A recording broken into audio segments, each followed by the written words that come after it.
Hi guys! Welcome back to my mini vlog. And for today's video, tamang window shopping lang ang mga persons. Charis!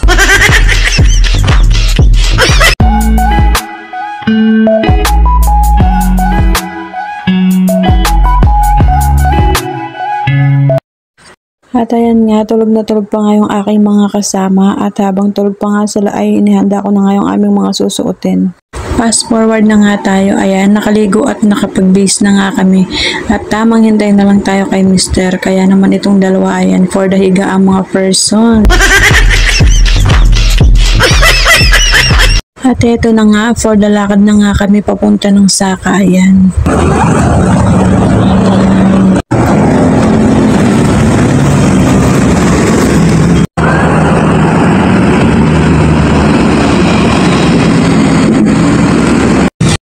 At ayan na nga, sa wakas ay nakasakay na nga kami.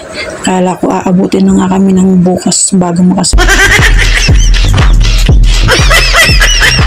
Ayan nga si Mr. Serious na. Ewan ko ba kung anong tinitignan niya. At ito naman si Bunso, for the tingin lang talaga sa labas. Malapit na nga lang tayo sa ating pupuntahan. At ayan, sa wakas nakarating na nga kami. At for the sayo nga itong dalawang magkapatid. Tawang-tawa nga kami sa kanila. Paano ba naman, bigla na nga lang silang nagsisiindakan dyan. Basta na lang sumasayaw pag nakarinig ng tugtog. At mabalik nga tayo dito. Ang dami-dami nga pwedeng bilhin dito. May mga damit, mga bag, at kung ano-ano pa na pwedeng ipangregalo, lalo na ngayong magpapasko.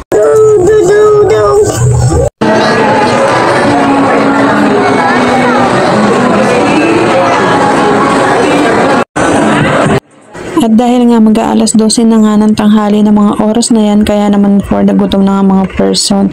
At ayan, napunta nga kami dito sa may food court dahil dito muna nga tayo kakain. At ayan nga, tara kain muna tayo. At eto nga yung mga nabili naming pagkain. Ayan nga yung kay kuya, for the chicken nga ang gusto, ayan. At si Mr. naman ay binilhan ko nga siya ng pusit with sisig. At yung sa akin naman ay yung bangus with sisig. With 2 extra rice nga tayo dahil walang magda-diet for today's video.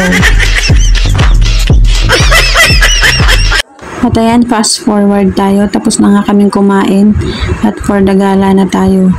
At dahil magpapasko na nga sa mga naghahanap ng mga murang bilihin dyan na pwedeng ipangregalo, ayan, dito na nga kayo mamili.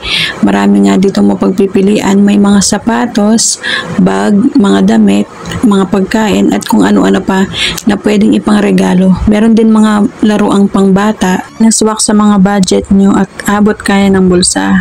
At kung naghahanap ka naman nga ng mga mabibilhan ng Christmas tree, Christmas lights, at kung anik-anik na pang design ngayong Pasko, ayan, dito ka na rin magpunta. Meron na nga rin dito. Ang ganda nga mamili dito dahil halos lahat ng hinahanap mo ay nandito na nga. Pera na lang talaga ang kuha. Yung ang dami-daming pwedeng bilhin at pwedeng ipangregalo. Pera na lang talaga yung kuha. At ayan, mabalik nga tayo. Umakyat na nga kami dito sa 3rd floor at pag-akyat nga namin ay bumungad sa amin itong bilihan ng mga pants at mga damit. Nakasale nga sila, tig 100 pesos lang ang pants. Kaya lang kung ano lang yung mga sizes ng mga nandito ay yun lang yung available. At dahil sexy nga tayo, wala tayong nahanap na size 31. At dahil nga tumatanda na tayo at madali na tayong mapagod, kaya naman ayan, for the pahinga muna nga tayo dito sa my food court.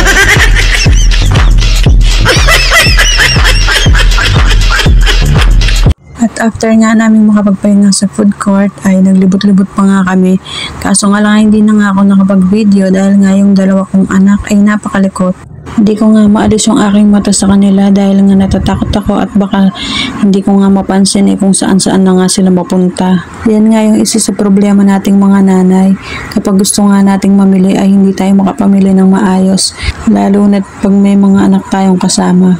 Pero okay lang, at least nag-e-enjoy naman yung ating mga anak. At ayan guys, hanggang dito na nga lang muna ang aking mini vlog.